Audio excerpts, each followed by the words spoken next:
Welcome my channel Jesus Marvel Ministries Bible Study.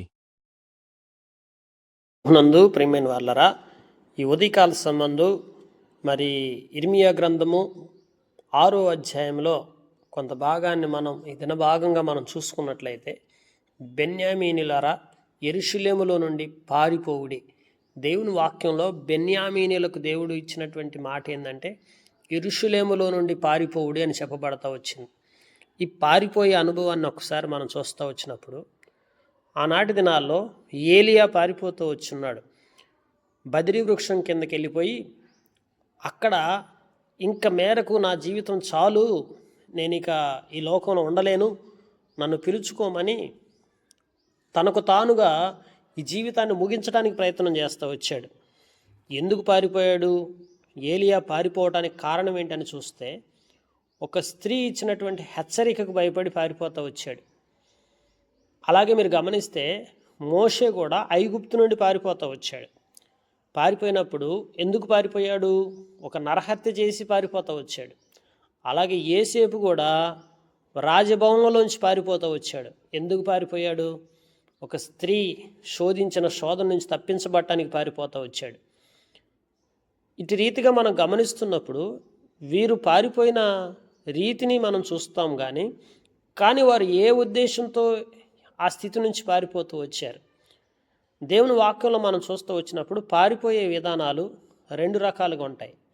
ఒకటి, ఆత్మీయంగా మనము నీతియుక్తంగా జీవిస్తూ కూడా మనకు ఎదురయ్యే శోధనలు తట్టుకోలేక పారిపోవటం, మనకొచ్చే ఇబ్బందులు తట్టుకోలేక మనం ఆ సమస్య నుంచి దూరంగా వెళ్ళిపోవటానికి ప్రయత్నం చేసి పారిపోయే వారికి ఉంటాం.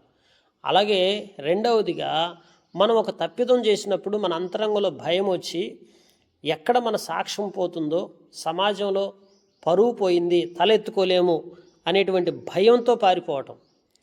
అందుకే లేఖనాలను మనం పరిశోధిస్తూ గమనిస్తూ ఉంటున్నప్పుడు, దేవుని వాక్యాన్ని మనం పరిశీలన గమనించినప్పుడు, బోరధ్వని చేయుడి, బేత్ హక్కెదం మీద ఆనవాళ్ళకై ధ్వజం నిలవబెట్టుడి, కీడు ఉత్తర దిక్కు నుండి వచ్చుచున్నది, గొప్ప దండు వచ్చుచున్నది, కనుక మీరు పారిపోమంటున్నాడు. ఇక్కడ బెన్యామీనులను ఎందుకు పారిపోమని చెప్తూ వచ్చాడంటే, వారి మీదకి ఒక భయంకరమైన కీడు రాబోతుంది, ఉత్తర దిక్కు నుండి కీడు రాబోతుంది, కనుక వారు ఆ స్థలాన్ని వదిలిపెట్టి పారిపోమని దేవుడు చెప్పినట్టుగా మనం చూస్తున్నాం. గొప్ప దండు వస్తుంది కనుక అక్కడ మరి సుందరి సుకుమారి అయిన సియోను కుమార్తె పెళ్ళగించుచున్నాను.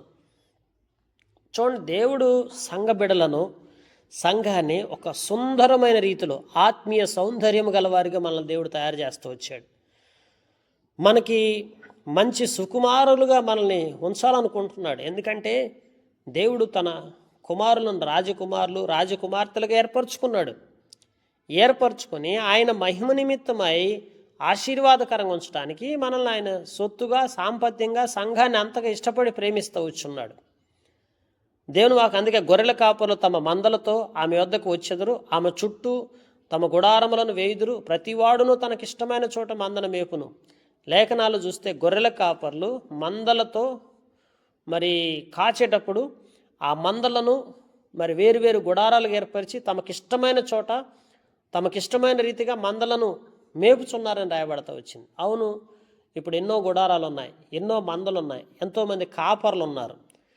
కాపర్లు వేరు స్థలాల్లో అటు రీతిగా మరి యెరూషలేము దేవుని యొక్క సంఘము అటు రీతిగా విభాగించబడతా వచ్చింది. తమకిష్టమైన చోట చేసుకుంటూ వెళ్తున్నారు. అయితే ఆమెతో యుద్ధమునకు సిద్ధపరచుకొనిడి లెండి, మధ్యాహ్నం బయలుదేరుదము, అయ్యో మనకు శ్రమ, పొద్దుగుంగుచున్నది, సాయంకాలపు ఛాయలు పొడగవుచున్నవి, లెండి ఆమె నగరులను నశింపజేయుటకు రాత్రి బయలుదేరుదము. దేవుని వాక్యంలో చూసినట్లయితే మరి పొద్దుగుతుంది, మరి బయలుదేరదాం, ఇక్కడ నుంచి వెళ్ళిపోదాం అనేటువంటి పరిస్థితిలో చూస్తుంటున్నప్పుడు, ఆ యొక్క నశింపజేయుటకు రాత్రి బయలుదేరదాం, మధ్యాహ్నం బయలుదేరదాం అంటే ఎక్కడైతే వారి జీవితాల్లో మరి ఆ యొక్క పెద్ద సమూహముగా ఉన్నటువంటి ఆ యొక్క దండు వచ్చి పడుతుంది, ఆ కీడు వస్తుందని చెప్పారు.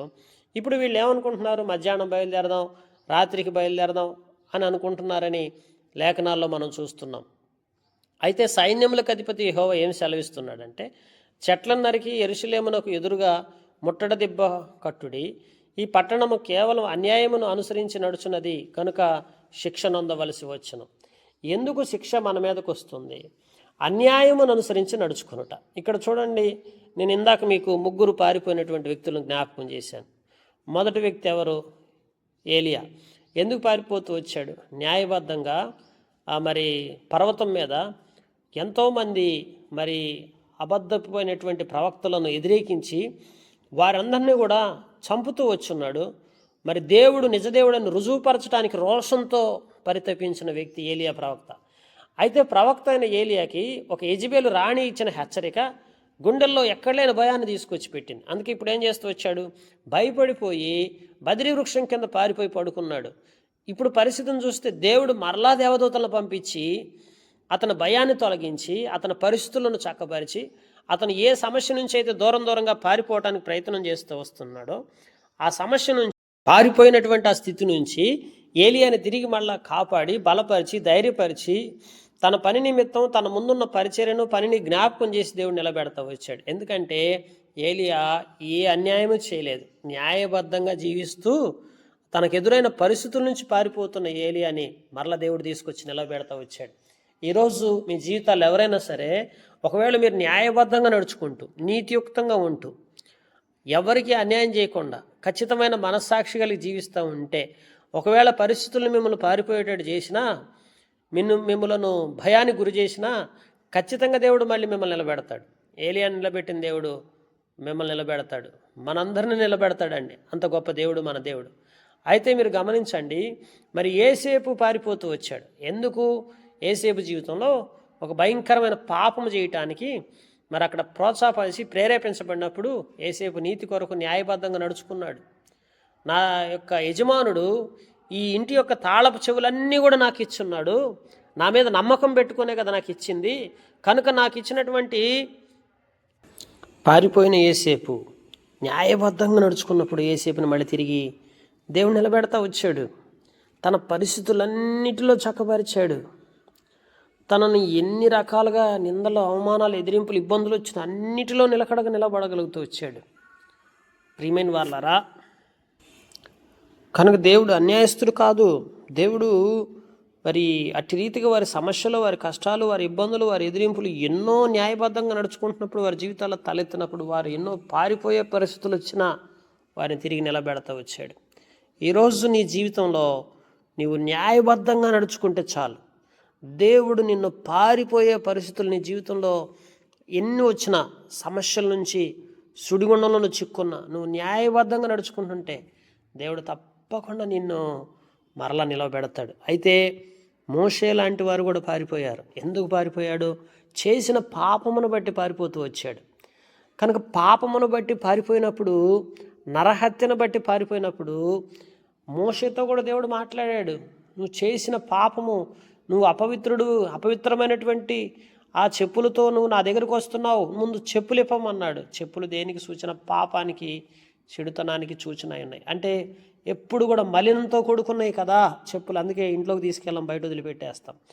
ఆ రీతిగా మోషేని దేవుడు బలపరిచి తనలో మార్పు వచ్చేటట్టుగా చేస్తూ వచ్చాడు.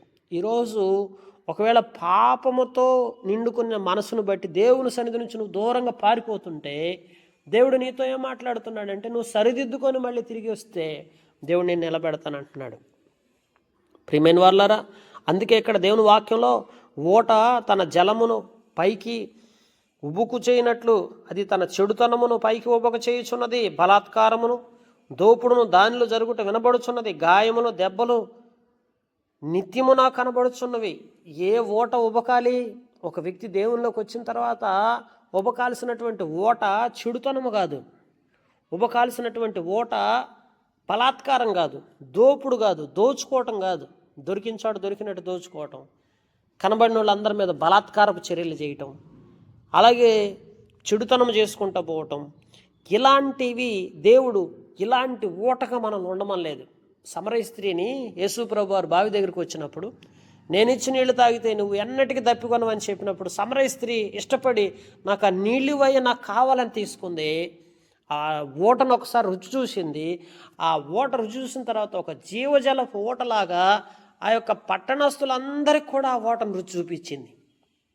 పరిశుద్ధత, నీతి, యథార్థత, దేవుని కొరకు ఒక మంచి ఓటలాగా ఉబుకుచా వచ్చినప్పుడు నువ్వు అనేక మందిని ఇన్స్పైర్ చేస్తావు, ప్రభావితం చేస్తావు.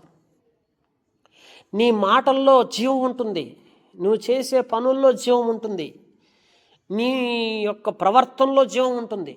ఆ జీవము, ఆ ఓట ఎప్పుడైతే ఇతరులకి చేర్చబడతా ఉంటుందో అనేక మంది జీవితాలు మార్చబడతా వస్తాయి. ఈ రోజున అట్టి ఓటగా, అట్టి ఉబుకుచున్న జీవజలపు ఓటగా ఉండాల్సిన మనం చెడుతనాన్ని ఓటగా, అలాగే బలాత్కారాన్ని ఓటగా, దోపుడును ఓటగా, గాయములను, దెబ్బలను నిత్యము నాకు కనబడుచున్నవి. ఇతరులను గాయపరచటం, ఇతరులను మరి అనేక రీతిగా దెబ్బలాడటం, ఇలాంటిది మనకు కనబడుతున్నదంటే మనం చూడండి ఏ ఓటగా మనం ఉండిపోతున్నాం.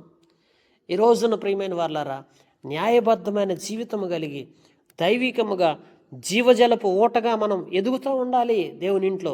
యెరూషలేమా, నేను యుద్ధ నుండి తొలగింపబడిన, నేను నిన్ను పాడైన నిర్మానుష ప్రదేశంగా చేయకున్నట్లు శిక్షకు లోబడము, శిక్షకు లోబడమంటున్నాడు. సంఘాన్ని దేవుడు చెప్తున్న హెచ్చరిక ఏంటంటే, దేవుని ప్రజలైన వారికి దేవుడు తెలియపరుస్తున్నది ఏంటంటే, నీ జీవితంలో నువ్వు అన్యాయబద్ధంగా నడుచుకున్నప్పుడు, ఇష్టానుసారంగా నీ జీవితాన్ని కొనసాగిస్తూ వచ్చినప్పుడు శిక్ష తప్పదు. ఆ శిక్షకు నువ్వు లోబడి సరిదిద్దుకొని వస్తే దేవుడు ఒక జీవజల పూటగా నిన్ను మారుస్తానంటున్నాడు. 2 అనుభవాలు చూసాం. ఒకటి, న్యాయబద్ధంగా జీవిస్తూ సమస్యలు, ఎదిరింపులు, ఇబ్బందులు, నిందల గుండా వెళ్ళటం.